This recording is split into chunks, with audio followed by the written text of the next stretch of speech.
This is my first live stream, and I wanted to kind of take people in to some of the stuff that's behind the scenes of me making this album, Chrysalis. So right now, I'm in the process of building the vocal booth, the vocal studio that I'm going to be doing the vocals in, as well as finishing some production stuff. So if it gets a little dark, that's why. um, so this is going to be just kind of me building some stuff. So again, not really sure how to do this whole live stream thing. I'll figure it out as I go. If there's anything that you want to see, anything that you want to learn more about, or any expectations that you have, please leave me a comment. That is really good for me to know what direction I can go in based on what you all would like to see. Other than that, I'm gonna get into it.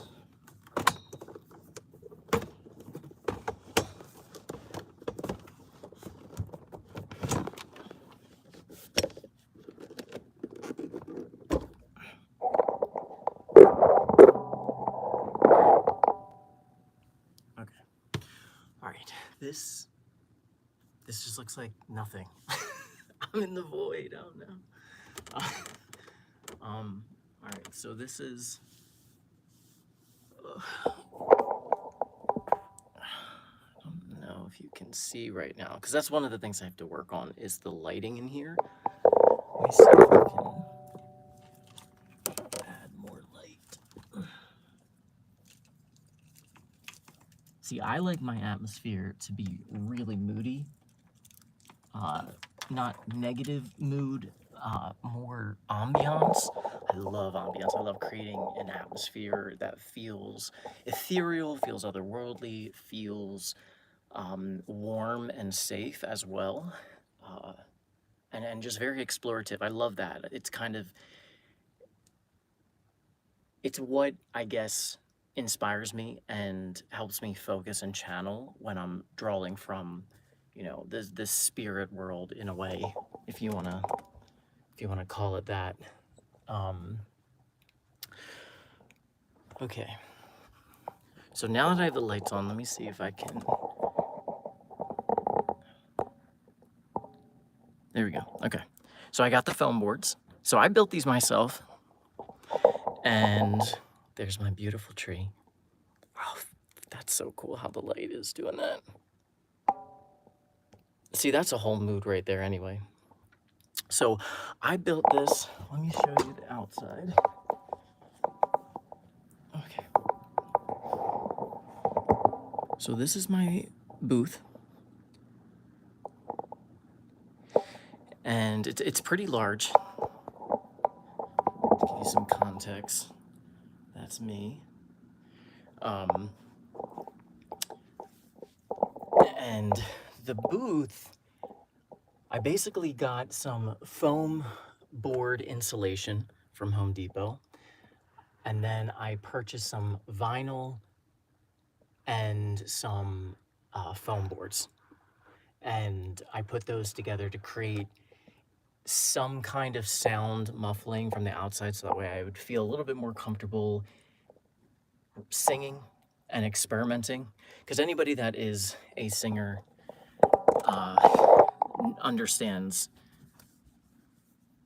or I guess I'm assuming that they may understand that when we are taking risks vocally to see what can I do, what can work for this song, or if there's a part in a song that we're struggling with, sometimes that's the best place to start experimenting. That can be trying different notes you're not really comfortable doing, or just taking risk basically. And when you do that, you might crack, your voice might crack, you might sound terrible, or you might think you sound terrible.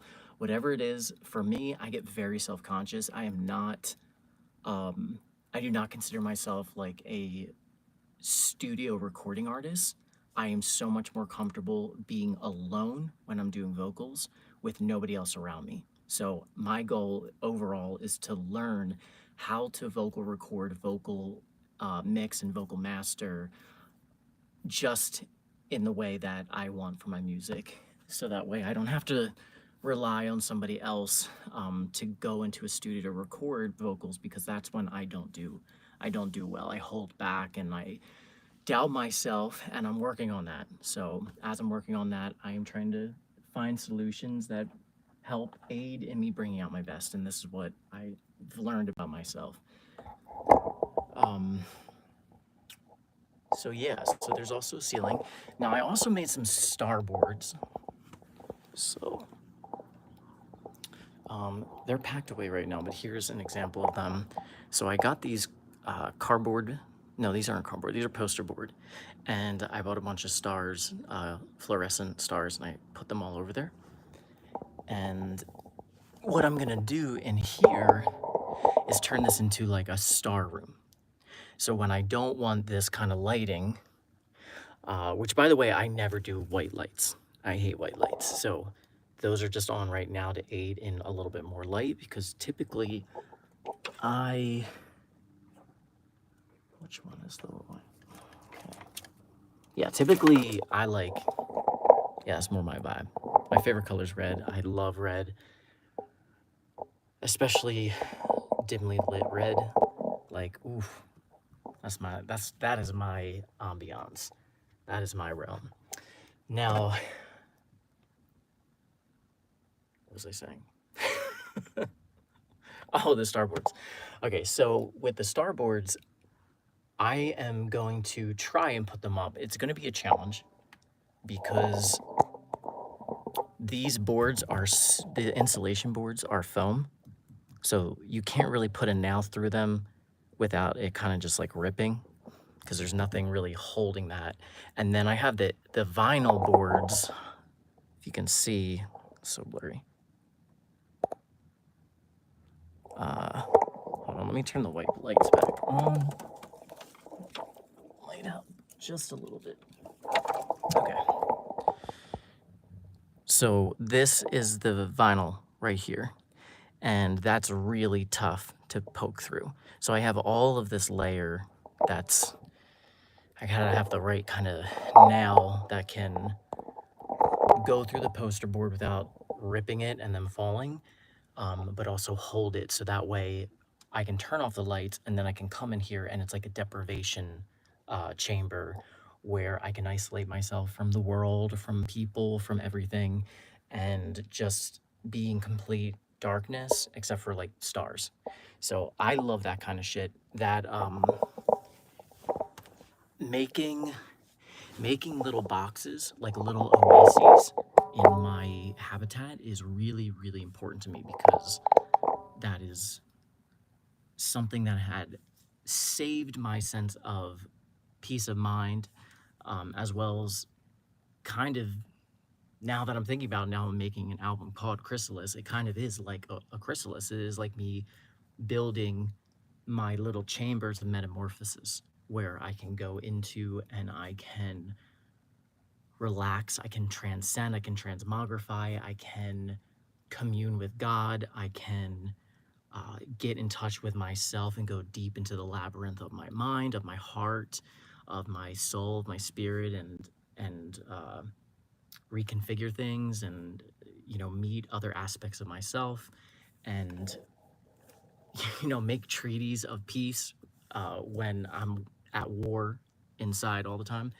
So I really love doing that, and I love doing that for my friends too. So one of the things that I'm really, really good at is creating an atmosphere, creating something that's truly unique and interesting, but that kind of feels whimsical and kid-like, but at the same time also otherworldly and playful, and like I said, warm. Makes you feel like you're at home, even though there's just a bunch of stuff going on. And just to give you some context, it's not going to look the same in the light, because I do not design for the light. So as you can see, like, I built this, made those. I also made those. Those are paintings. I'm trying to do a series called Damaged Gods. Damaged Gods. So those are some of the paintings from the series. There's a lot, so I'm still working on those. By the way, this is so random, but I found this at Joann's. I am in love with this. If I could get this as a giant blanket and tapestry, I absolutely would. Because look how gorgeous. The sun is probably making it hard to see this, but there's this gold. It's this velvet kind of feeling, and then the other side is like red and black. Like both sides are just competing for awesomeness. But anyway, okay, all right. Now I gotta get to it. So, all right, this is my keyboard, by the way. One day I will have a grand piano. I will own a grand piano and I'll be able to play all my music on a grand piano. And I've been dreaming of that day for my entire life. I've never owned a piano. And it's just ironic because I'm a pianist and a songwriter and an artist. And yeah, it's hard. It's hard to play on keyboards because they just don't do it. They just don't do it for me. But you know, coming from poverty, it's like I can either, you know, be upset and complain about what I don't have or what I can't have and the limitations of things, which don't get me wrong, I do, because I'm human. I have those moments. As I'm sure all of us do. But I also can shift myself back to, you know, grounding myself in my own peace of realizing, like, you know what, I just got to work with what I have. It's not a lot, and I put off going on to that topic. Like, I put off for so many years really doing more with my art and my music and marketing because of things like that, where I just, if I couldn't make the music perfect the way that I heard in my head, or work with the people who I trusted could, you know, really do an amazing mixing job on my songs, or amazing master, or amazing edits, then I just felt so insecure and I felt self-conscious. And it wasn't just a matter of, oh, this sucks, because I believe in myself and I believe in my music. It's more a matter of that perfectionism, where it's like, in my head, I am hearing my music a very certain way, but taking that intangible, taking that thing that lives in fragments of the imagination, which you can't really see, touch, taste, or hear. I mean, we hear in a different way, whatever hearing thoughts in your head is, because it's not really hearing. I'm not hearing it. You know what I mean? Should have a different title. But taking that and then transforming that into a language in actuality, aka, you know, sound bites, music, right? That is the challenge of creativity. That is the challenge of the imagination. And when I'm making my music and I'm putting it out and I enjoy it, but I'm also recognizing, like, this is not how I heard it in my head, that's where I'm like, well, then I don't want people to hear it. So, but obviously then I just, you know, die in oblivion. And which honestly, I don't think I would care fully about that. Like, I've gotten to a point where I feel like I have gone through many ego deaths, and I'm at a place where, you know, it's like, I don't need to be known to validate my own existence. I don't need to be known to feel my own sense of worth, or to understand that the things I create from my own nuanced individual self, and what I create, and if it's good or if it's not. I understand a lot better now that the preferences of people are just that. They're preferences. And it makes complete sense that anything that any single one of us does in words, in actions, in creation, some people are going to really love it. Some people are going to be okay with it. Some people are going to be confused. Some people are not going to really know how they feel about it. Some people are going to not like it. And some people are going to hate it. And all the other gray in between all of that. And the real challenge that a lot of artists face, because that is the career of being an artist, but also even just being a human in life, one of the biggest challenges for us to learn is, how can I ground myself in my sense of worth? How can I ground myself in who I am, the things that I like, my intentions and knowing what they are, my heart, my motivations, despite what anybody else has to say about it or will say about it, or whatever narratives people will create and project and impose onto me, and the things that I say and the things that I do. How can I still be myself and conduct myself in my life in a way that is true to that, despite that people are going to say and do things regarding me, because I'm putting myself out there and doing things and speaking things, my own philosophies, my own intellect, my own creativity, my own goofiness or silliness or whatever you want to call it.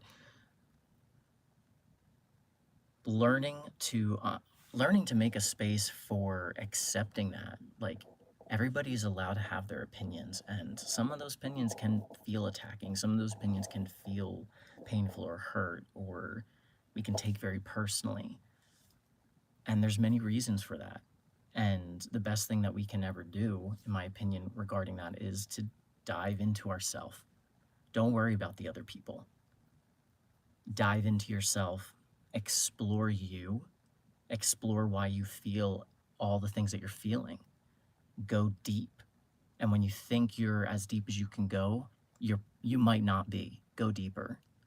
Find the origin to all of those things about yourself, so that you can see the entire growth process, that, the seed that was planted, how it grew and how it developed to bring you to this place where you feel the way that you feel now about this thing or this person or whatever, or about yourself.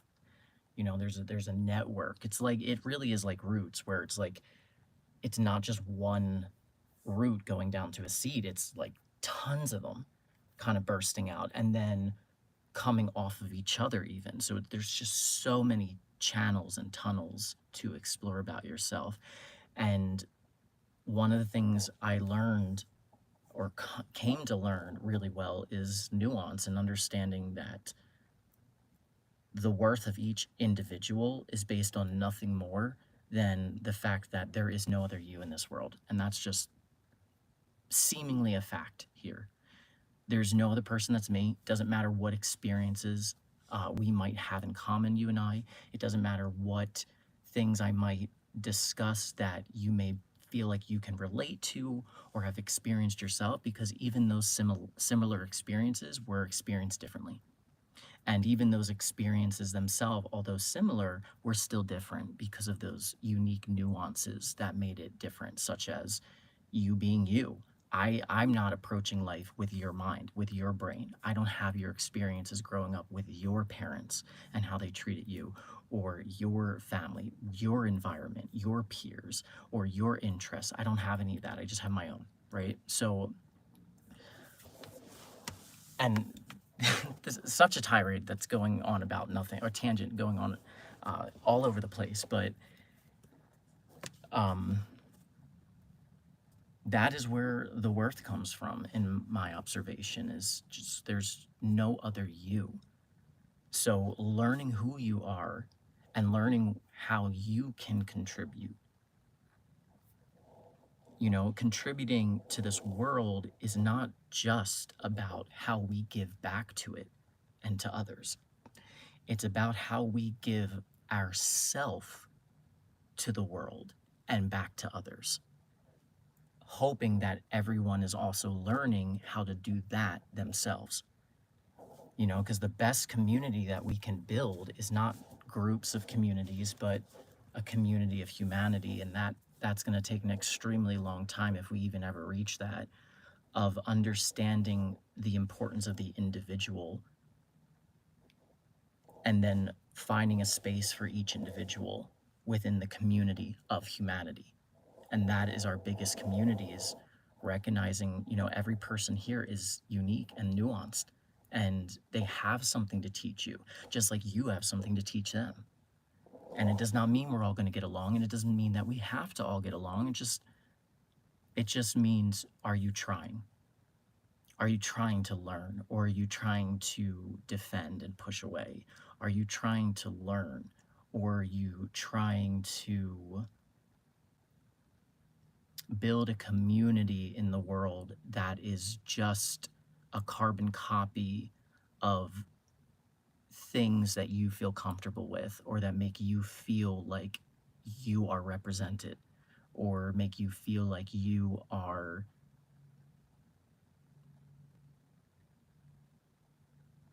seeing yourself everywhere only? There's a time and place for that. We need to also see that. But when that becomes such a focus that we're just around people like ourselves only, or associating with people only like ourselves, then we're missing a really big point here about learning to be yourself. Is also about learning who others are and learning from them, and also teaching them something through what you've learned from being yourself in this world. Because that's the one thing we all have in common, is this reality, this world, this earthly thing, and sharing this experience together. So rather than just seeing yourself reflected everywhere and trying to make the world in your image, recognize that it's not about your image. It's not about my image. It's just about me showing up and being like, hey, this is who I am. This is what I've learned about myself from my experiences. This is what my experiences were that taught me and shaped me to be who I am today with you. And here's the day by day micro changes that led to this. I'm just realizing that this has nothing to do with the recording. Holy shit. All right, sorry. I will end this by saying, when you learn who you are, then you learn how to not just give back to the world, but you learn what makes you special, what makes you strong, what makes you capable, what makes you come alive, and how to infuse that into this world in a way that will help other people to bloom and bud and blossom. Not to be like you, to learn to be like them, whoever they are. And I was thinking about this the other day, where it's like, you know, I'm writing a book. I just finished it. I'm needing to edit it before I publish it. It's called The Powerful You. And I realized that I'm probably going to publish this book, and then within a couple months, I might not believe or agree with everything I wrote there, because I'm always learning and changing as I go and exploring ideas and thoughts. So they're bound to develop. They're bound to, discoveries are bound to be made, and changes of mind are bound to happen, because that is what growth is. Growth is learning new things and then implementing them and applying them. But the thing that I was realizing is, like, there is no self-help person out there, in my opinion, that can tell you the secret to being successful, to being X, Y, and Z. Because the only advice that they can give you is what worked for them. That's it. That is it. I know that there's a lot of self-help people out there that will say things, you know, like, no, this is how you do it. This is what I've learned through observing a bunch of people. No, it doesn't matter how many people they've observed, even if it was 1 million people, because the world is not just 1 million people. The world is so many more people. So that just means, oh, there's 1 million people who seem to be receiving something beneficial from what you discovered worked for you. That does not indicate that that is the solution overall and in general. Because at the end of the day, like I said, what gives us our worth is the fact that there is no one like us. So all of the advice that we are sharing as people from our own experiences is just that, nuanced. It's just what we, from our own brain, seeing and experiencing life from our own five senses, can offer. That's about it. So any advice that I will ever give is just coming from my tree. That's it. This is the fruit from my tree. Because I can only grow my fruit. I can't be your tree. So I can't, just like no other self-help person can, they cannot tell you how to solve your life, how to change these things about yourself, how to get the results that you're after, whatever that may be or look like. They can't. All they can do is share the fruit from their tree. And it's up to you to take those different fruits, put them in your basket like you're, you know, at uh, a produce market, and then try them all. You get home and you open your basket, you got peach, you got apples, you got grapes, you got all this delicious stuff, and you try it. And some of it, you might be like, oh, no, I don't like that. And that could be the advice that you apply to yourself. And you're like, you know what? I know that this seems to have helped a lot of people. This is not actually helping me. This is actually harming me, actually. Or, oh, this isn't working. This actually isn't what I need, or doesn't feel in alignment with who I am.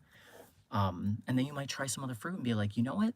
This is great advice. It doesn't actually apply here like it was meant to from the source person, but I realize I can actually take this advice or pieces from this advice and cherry pick it and apply it to these other areas of my life. And oh, wow, it's helping it.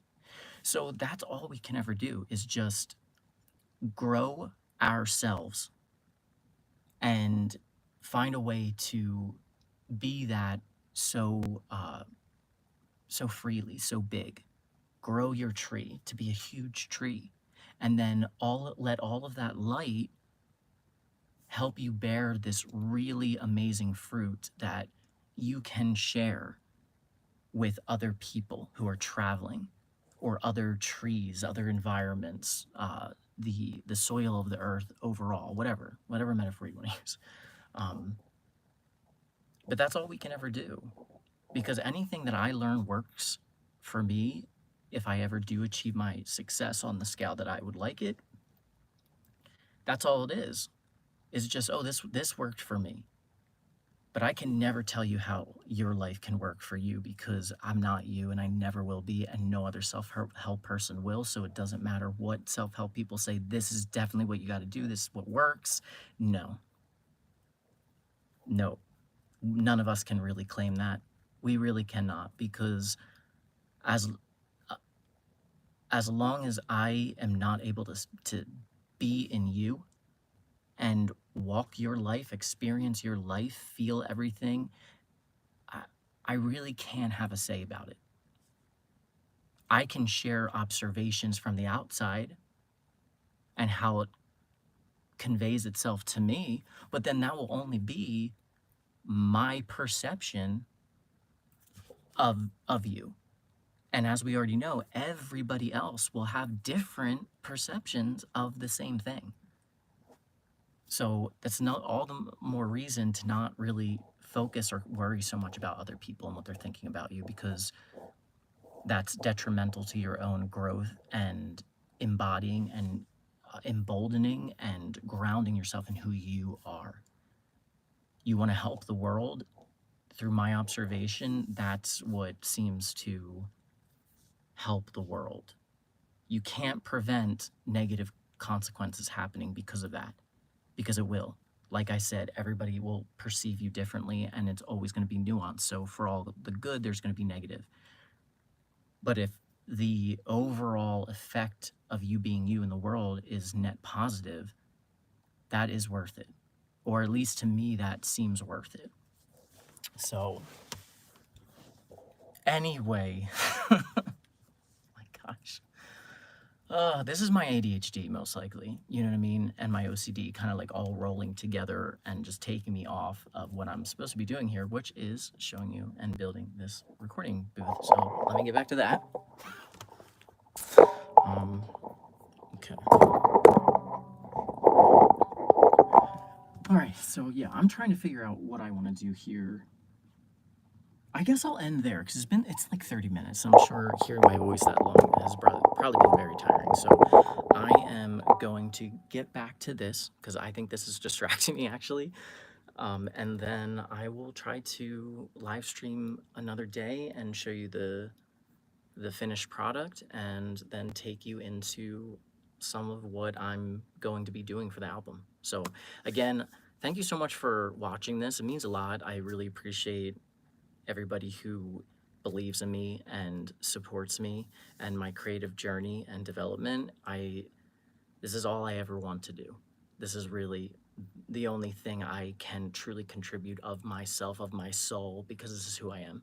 So I really appreciate, sorry, I got this new nose ring and it comes off so easily. So if you ever see me like playing, I'm not picking my nose. If I pick my nose, I'll just be honest about it, but this is just me trying to clip this back in and then straighten it. Anyway, thank you so much for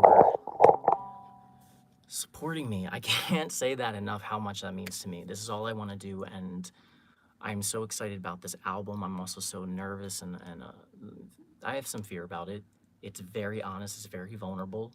I can talk more about it and what it's about in another live stream. So again, if you have anything that you want to comment about what you'd like to see, what you'd like to hear, what you'd like me to discuss, anything like that, that definitely will help because I like the direction to help me kind of plan. So yeah, anyway, thank you so much, and I will talk to you all another day. Like, how do I stop this? How do I stop this? Oh, there we go.